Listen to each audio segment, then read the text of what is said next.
तीन पार्टी हो तो सबके समय समय से नंबर भी मिल जाए के चाहिए।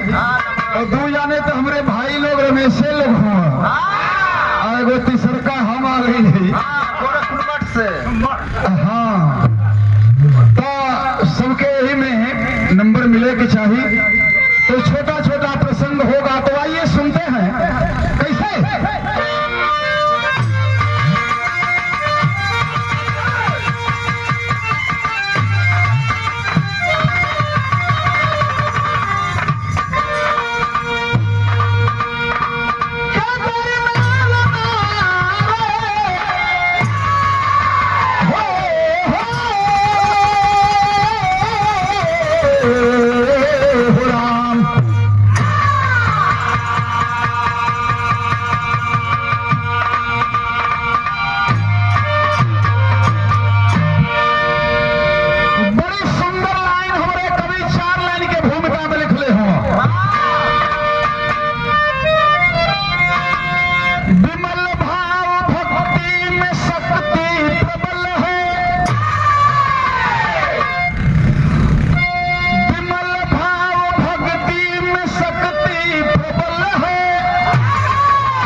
मंगल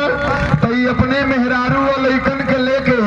जीवन यापन करत हवा, लेकिन भगवान भोलेनाथ के बड़ा परम पुजारी हवा। विधा में वो गीत है मास्टर।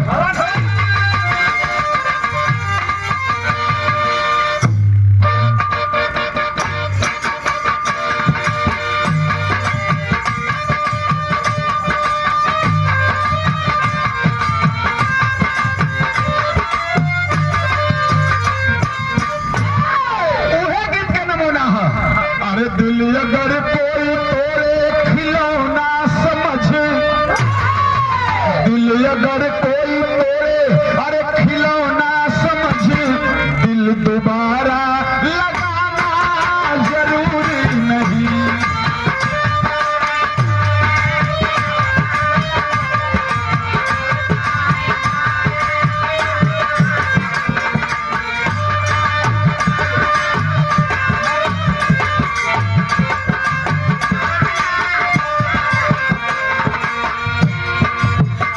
Keep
अगुवाई करे तो मालिक में लीन रहे, नहीं तो खाली देखौटी दाढ़ी न बढ़ावे।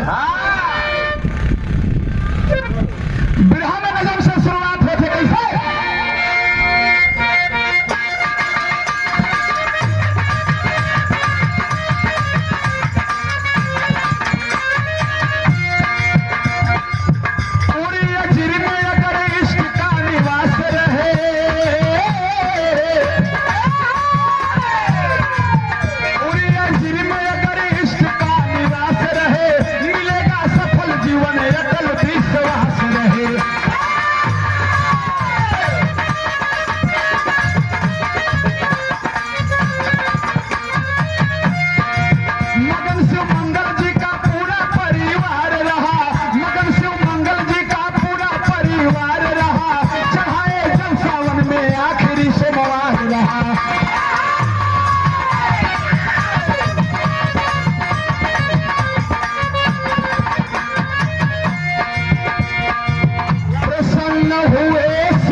मास्टर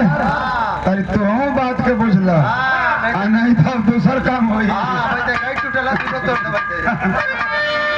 नहीं तो नधवा दोनों अगली खड़िया में कह के लगा जाइए एक बात भेजा हो जाइए। तो बात के बुझला कि देखो शिव मंगल का परिवार हो, भगवान भोलेनाथ के भगत हलो। सावन के आखिरी सोमवार रहल तो दुनिया भगवान भोलेनाथ के जल चढ़ावे तो शिव मंगल उनको मेहरारू विभा और उनको बेटा बलदेव तीनों आदमी गई हलो। भगवान भोलेनाथ के जल चढ़ावे लोग और बड़ा दिन से याचना प्रार्थना करेला लोग। तो भगवान भोलेनाथ जब शिव मंगल के हाथे उनका परिवार के हाथे जल पड़ला मनवा में सोचे लगला कि गरीब चेला हम सब बड़ा दिन से पूजा करेला सो तो हम आज दिखा दें कि हम चेलन खातिर कुछ कह सकीला। बिरहा में एगो तरल है तने आगे से बजावा उहे तरल है जो नवे बंधनवा में गौली है जा कैसे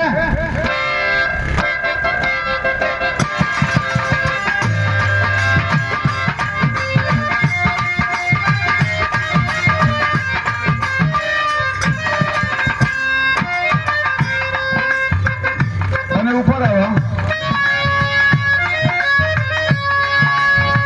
आर के उठ लाल लगौलू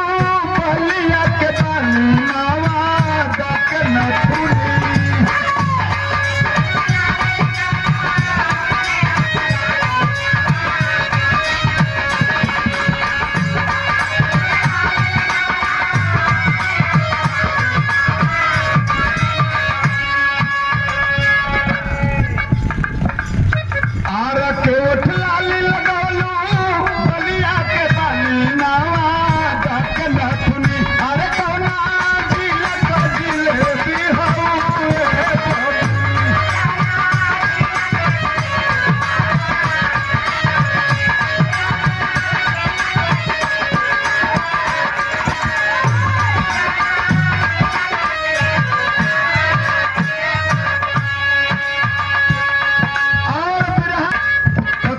जाना पड़ा उजैली में हुआ ना जल चढ़ावे गई हुआ तो ये तीनों सोचे लगना सो कि का मांगल जाओ तो केहू का दिमाग इतना जल्दी काम ना करत है। तीनों कहे कि बाबा बहिना चाहिए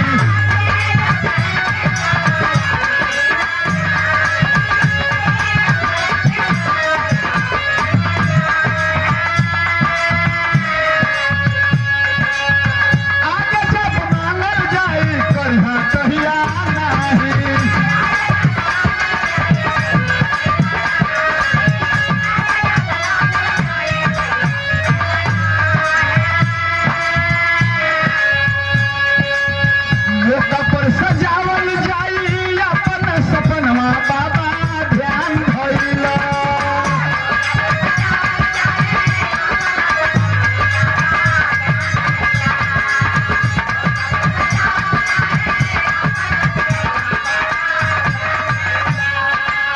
मौका पर सजावल जाई अपन सपनवा बाबा ध्यान भइला अरे तीनों जगह हमसे एक परा डालेला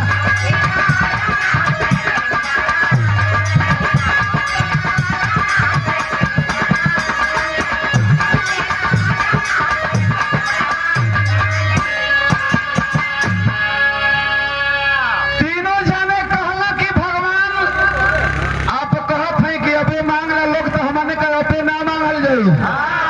हमने को मन नहीं बाटे कि घरे जाइल जाई बढ़िया से सोच विचार ले जाई एक बाद समय आई तो कहियो मांग रहल जाई अभी बुझला कि इतनी तीन गो बर्दनवा तीनों आदमी को हमने को तोहरी के उधार रही भगवान भोलेनाथ कहला कि तो भाई कह तो दिल ही बानी अब कहलो जहिया मांगो मिल जाई तो कहलो करे देखिया आज कहत हुआ 2 महीना 4 महीना बाद ही मत कह लगिया कि गाजा पियला में कॉलेरा ने भूला गईली भगवान भोलेनाथ कहला कि वृथा न जाहूं देव ऋषि बाने अरे जवन कह देली तवन कह देली जहिया मंगल तहिया मिल जाई बिरहा का तेरी है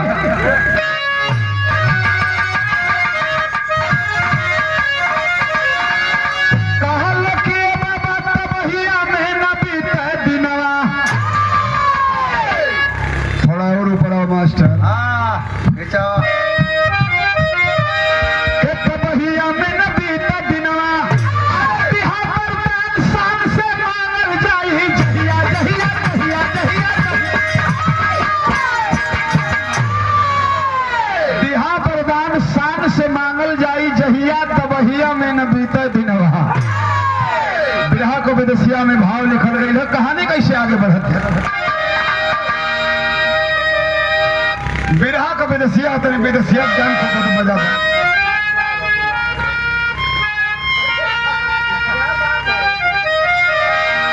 हरे जोधपुर शिवरात्रि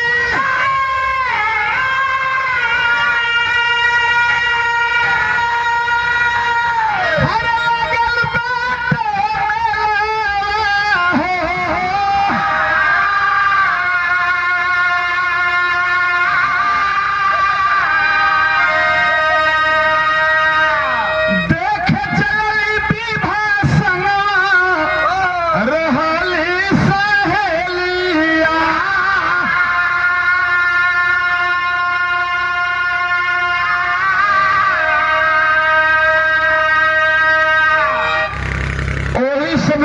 शिवरात्रि का मेला लागल है जोधपुर में तो कैसे हमने के महाहर धाम में मेला लागेला वैसे ही वही शिवरात्रि का मेला लागल देखा जब उनका पत्नी है विभा अपना सहेलिन की संगे मेला देखे चलली है मेला देखे गई शिवरात्रि का दिन है तो पहले सखी सलेहर लोग ही अपने मन में राय कई लोग की पहले दर्शन कर लिया सिरात है ना एक बाद कुल फुलकी जिलेबी या चौकी बेलना किनाई पहले दर्शन कई जा बौरहवा बाबा का तब गई लोग मंदिर में तो कुल जाने केहू बेलपत्र चढ़ावाता केहू गोल लागता लेकिन जब विभा है तो हाथ जोड़ के कहली कि भगवान देखा हम तोहरी दुआरी आई है आ तू हमरा पति से या हमारी बेटा से या हमसे सकार के आयल हुआ कि एगो वरदान तो हम लोग के एगो दे तो आज समय आ गई है हम आज मांगत है तो से आज हमके वो वरदानवा उधारवा चाहिए भगवान भोलेनाथ कहना कि आज तो बड़ी भीड़ रे बाकी तू आज आ गई अच्छा का कहते तो का कहती के जाके मंदिरवा में अरे शिव से वरदान मंगली अरे हमारी बना दे रजकू मारी के सकलिया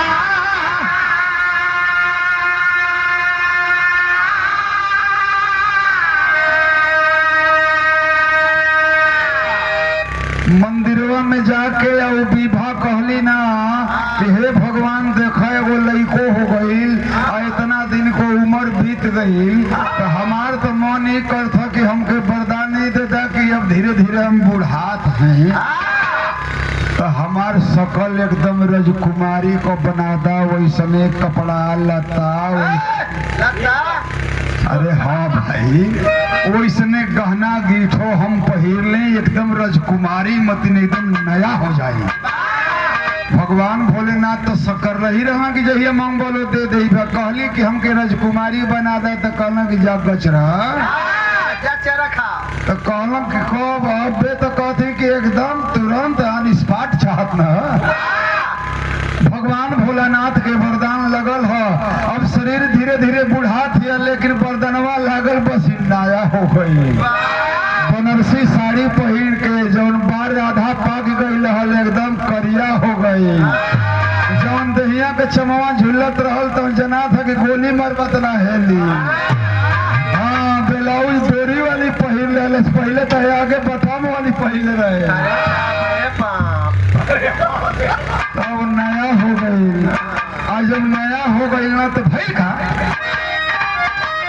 ए भैया राजकुमारी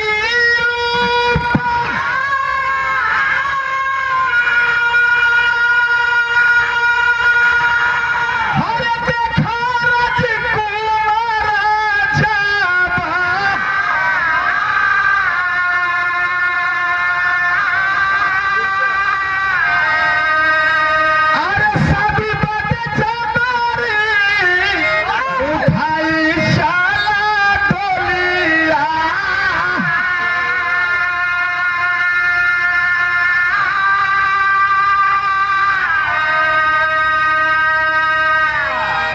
ओही मेलवा में जैसे ही मेला देखे गई रहली, कोनो राजा का बेटा राजकुमार रहल, बिना बिहल रहल, ये 18-19 साल को उम्र है। 18 से जब पार हो गई तो आदमी बालिक हो जाला ना, तो वो घुमा था वही मेलवा में। आज जब राजकुमारी का रूपवा पाके हमारे ऐठत है, आज जब रजवा का लइकवा देखलस तो कहलस कि वो हो तो मेला टाप सामान घुमाता, तो सोच गई लो राजकुमार की तो हमारा ब्याह करे लायक बा। ओके जबरी अपना रथ पर बैठा के लेके चल रहा। सखी लोग कहले हे कहाँ ले जाते हो, हे कहाँ ले जाते हो। सिपहिया कोई कुल डांट दे लग रहा है, आधार कार्ड बना ले जाते हैं। राजा के बेटा है, राजकुमार है, और इनको ये पसंद आ गई है, इससे घर ले जाकर के ये शादी करेंगे। अब तो जितना संग का सहेली लोग है, अब केकर चौकी बेलना खिनाई, अब तो भागल लोग हाथ गोड़ झाड़ के घर है। इना भी कोनो चेला चपड़े कर होखा सो तो हमनी के भीछे लागे सो, तो भागे लागल लोग, भागत भागत गई लोग। सांझ भैली बाटे तो कुल मेहरारू घरे पहुंचली तो शिवमंगल अपनी दुआरिया पर खड़ा हुए कहते हे मुनिया कमाई, अरे तेरी संगवा हमार मलकिनिया गजल है, वो कहाँ है। तो वो कहता कि अब मत खोजा, मलकिनिया के तोरी किडनैपिंग हो गई। किडनैपिंग हो, अपहरण हो गई। तो वो पूछला कि अरे ऐसा क्या कदहल, तो वो कहली सो कि अरे बाप रे बाप, ए शिवमंगल मेहररुआ तोहर मंदिरवा में गोइल है नया, हाथ जोड़ के कजका कहला से एकदम राजकुमारी मती नया हो गई है। शिवमंगल तो बुझ गई ना कि वो हो जना था कि बदनवा मांग ले शिकारे, हमके बूढ़ जल से जब जल से कि इनका ताकत घटत है, तो देखा ये नया हो के कोनो के संगे फरार हो गई। तो शिवमंगल मन में सोचा तना कि देखा ये अर्धांगिनी ना रही है, धोखेबाज रही है, एक झूठे हम जानत मानत रही हैं। अपने फाटल धोती पहरे तली है, एक बढ़िया साड़ी लिया तली है, लेकिन आज देखा कितना मौका पर धोखा दे के चल गई। सोचली हम मेला से जिलेबी लिया तनी वो खैल रही, तनी मोहू खैल रही। लेकिन भग गई साली, अब क्या किया जाएगा। तो शिवमंगल तो बुझ गईला कि हाथ जोड़ के खड़ा भइले, एकर मतलब कि जब भगवान सकार के गईला ही बरदनवा मांग के नया हो गई। तब शिवमंगल तुरंत अपने दुआरिये पर खड़ो के हाथ जोड़ था भोला, भोला बाबा आजा, वरदान का हमारे टाइम हो गई है। दादा वो तो सकारी के गईलो कि जही आ जौनी टाइम मंगवा एकदम तुरंत मिली। तो हाथ जोड़ के अपनी दुआरे खड़ा होके कहत हो कि भगवान, अब यही लगले हम के एगो वरदान देता। भगवान कहत हो बोला बोला का चाहिए। उधर भाई तुरंत न हाजिर, डमरू बजावत आ गईला, बोला शिवमंगल का चाहिए। बिरहा में एगो बड़ा पुराना तरज लागल है।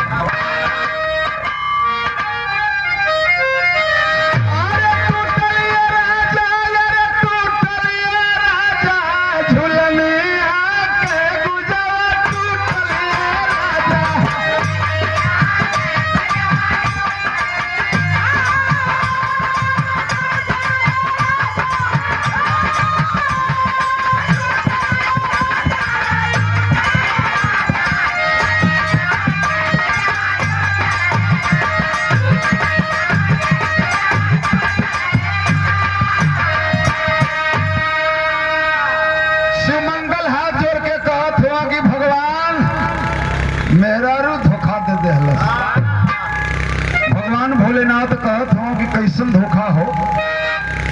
आता भगवान बरदनवा दिल तो ना चल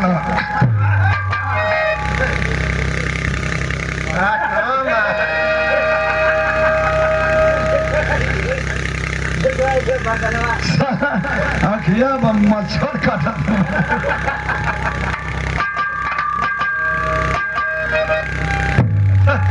शिवमंगल भगवान भोलेनाथ से कहत हो कि बचावा भाई बरदनवा हमके का चाहिए। कि बचावा भाई बाबा, दुल्हिया बन जात सुअरिया बाबा।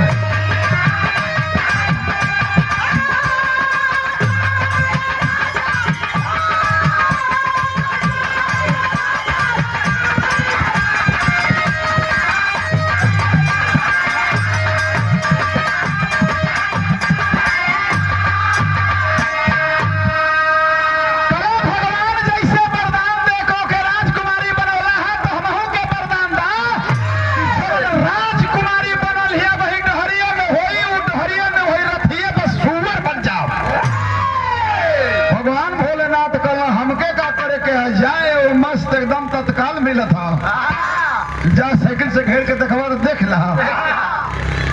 भगवान भोलेनाथ वरदान दे देना, कहला कि जवन हमसे वरदान मांग के रानी बनल है, अब तू वरदान मांगला है तो ला वरदान दे देते हैं कि वो सुअर हो जाए। भाई का अरे डोली में बीफा बन गई सुअर।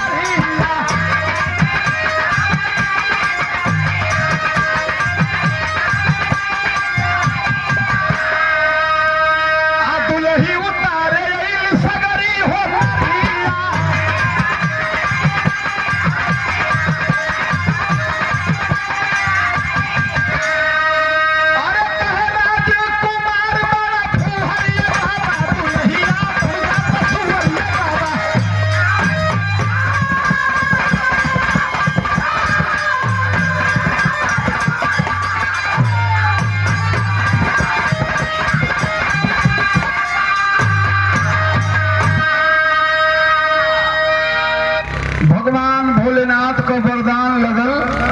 अब है कुमरवा अपने घरों लेके ना गई है, तो ले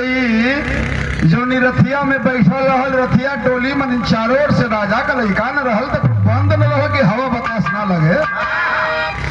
वही में बैठल बिया, वही के पर्दा कयार कइल बा। तो सोचता कि हम ताप को में लड़की लेके चले तड़ी बियाह करो, तो बरदनवा से बन गई वही में सुअर।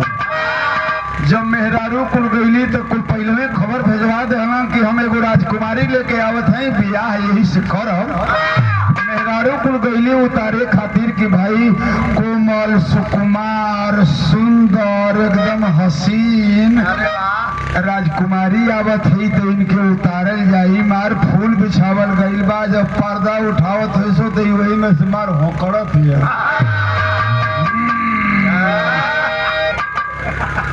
होकड़त है मेहरुआ कुल देखली सो तो कहली से आई हो रजवा का बेटा हुआ कहता कि हम राजकुमारी लेके आवत है एक मनो आयल है तो सुअर पे आयल है आदमी कहल कि जवानी में सुअरियो निक लगली जना थके कर मन वही पर डोल गल एक मेहरुए न मिलल है तो सुअर पे कर मन डोलल वो तो मार निकल के भागल चाहती है लेकिन मेहरारू तो लोग पर्दा गिरौली है मार को अब राज में चारों मार ठुसुर फुसुर बतावा एक मनो कैला सा सुअर पर कैला सा तक खा के बनल देख के वही के मन बिगड़ गल वही के धल आयल बतावा तनी मनी फुहर आदमी बा बतावा हो कि कहले रही तो हमन को कैसे खोज के लौर लेके नहीं खोज देले रहती बाकी सुअर से बियाह करके तैयार हो गला ए भैया अब तो कुल फुसुर फुसुर होखे लागल तब वो ये से निकल के चलल है अब छोड़ देला राजकुमार जब छोड़ला हाँ तो कुल घूमत घामत अब अपन घरों याद आवत हो पूर्व जन्म वाला लेकिन जब पूर्व जन्म को घर याद आवत है हर तो शिवमंगल खाली उनको बेटा बलदेव हुआ लोग दोनों बाप बैठ के बतियावत हो बाबू को थो कि बेटा तो माई बड़ी धोखबाज निकल छोड़ के भाग गई अब तो सारे हमारी के खानों बनाओ के पड़ता आ तू बड़े तो 8 बजे ले सुतत हवे यही बताओ हम कहिया ले खाना बनाए केवड़िया भिड़कावे हम सोले केवड़िया आके उस सुअरिया भिड़कावे लगल बाहर में से खोलत है बिरहा का बापट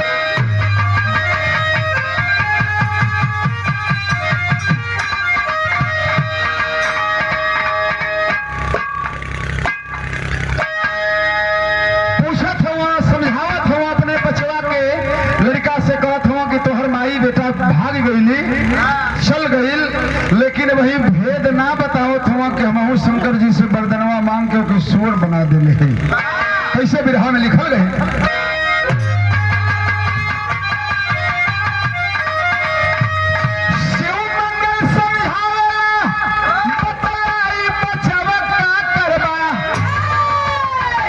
सुअरिया आके जब केवड़िया भिड़कावत है तो आइल तो पूछ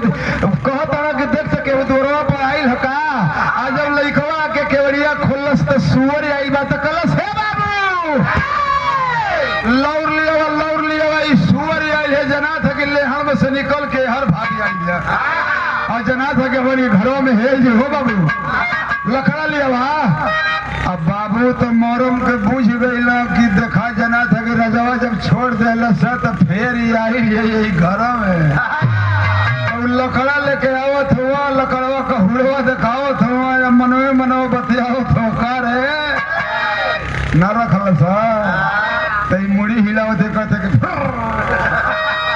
का रे अब ना बियाह कर भी ना बियाह कर दिया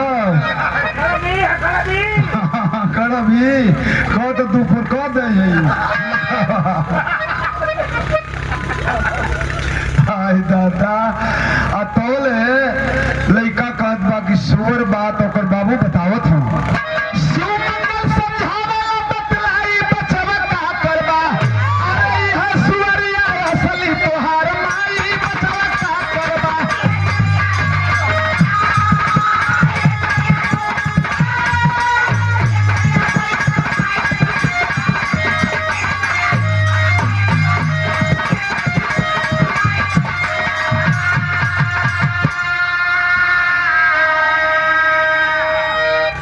के बचवा अरे मारे के ना ये तो हर माई है तो कल अरे तो कहत ला कि राजकुमारी बन के भाग गई तो कहना कि तड़नी ने भाग गई हम अपन लीना ने बतौले हम शंकर जी से तुरंत कहने के हिलाते हम के दा के सुअर बना दा देखा जब छोड़ दल हंसो तो फिर यही जय लिया इहे तो हरमाई है बेटा लइकवा के विश्वास ना हो तो कद बात वो मजाक कर दुआ तो आज नहीं आवे तो के बाबू का गईला पगलाई अरे फूटा लखिया तोहार का सुअर के कहे माई बचवा का करबा अरे ईश्वरिया असली तोहार माई बचवा का करबा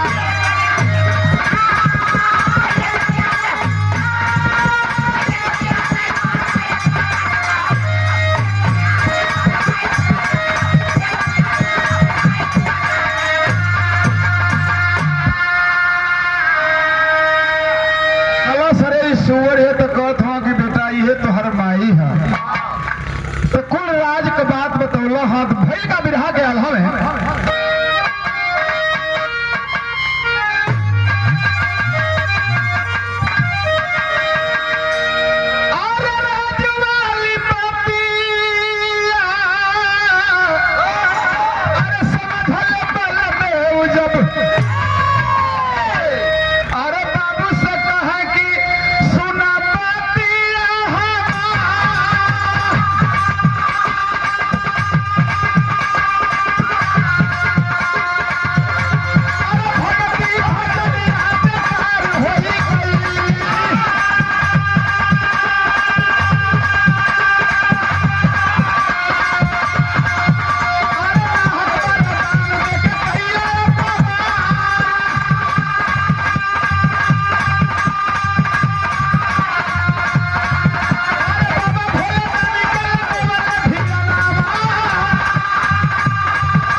लेकिन हमार वाला बर्दनवा बाकी बा तो हम अपन मांग ले कहला कि अरे तू कहे के पीछे रहबो कहल ही बाना तो तू मांग ला ध्यान लगलस भगवान भोलेनाथ हइला कहत बा कि भगवान हमार बर्दनवा जौन धरवा बा हमहू के दे दे भगवान कहला मांगो बेटा मांगा अरे तोरी माई के दे देली ओहो राजा हो गई तोरे बाबू के दे देली उन्हों को काम हो गई अब तोहरे बाकी बा तो कहता कि हमके वरदान ही दे दे प्रभु कि जौन हमार माई कैला से जौन हमार बाबू कैला हमार माई बाबू को जौन कई खराब काम बा ओके तू ठीक कर दो हमार मरज कुमारी माई बन गई हमार बाबू वरदान मांग को कि सूर बनवल तो हमार माई जैसन रहे वैसने हो जाओ जैसन हमार माई रहे वैसन हो जाओ हमके वरदान दे दो हमार माई बाबू ठीक हो रहे भगवान भोलेनाथ वरदान दे देहला उनका माई जैसन पहले रहली वैसन हो गई भगवान जाए लगना तो गोड़ पकड़ के कहता कि आखिरी में हमारे वो बात सुन ला बिरहा के आखिरी है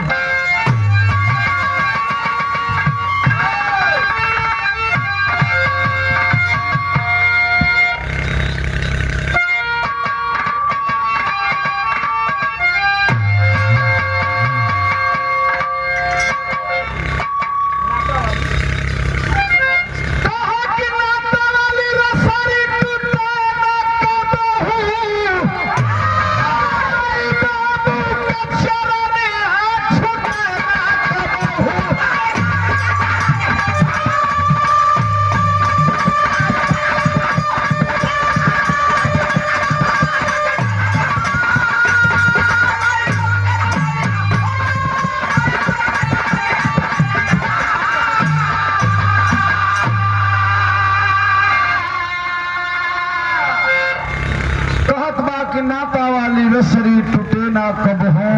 माई बाबू के चरने आ छूटे ना कब हो माई बाबू के चरणों में जन्नत मिले हुनासी सब धाम इनके चरणों में कहो सब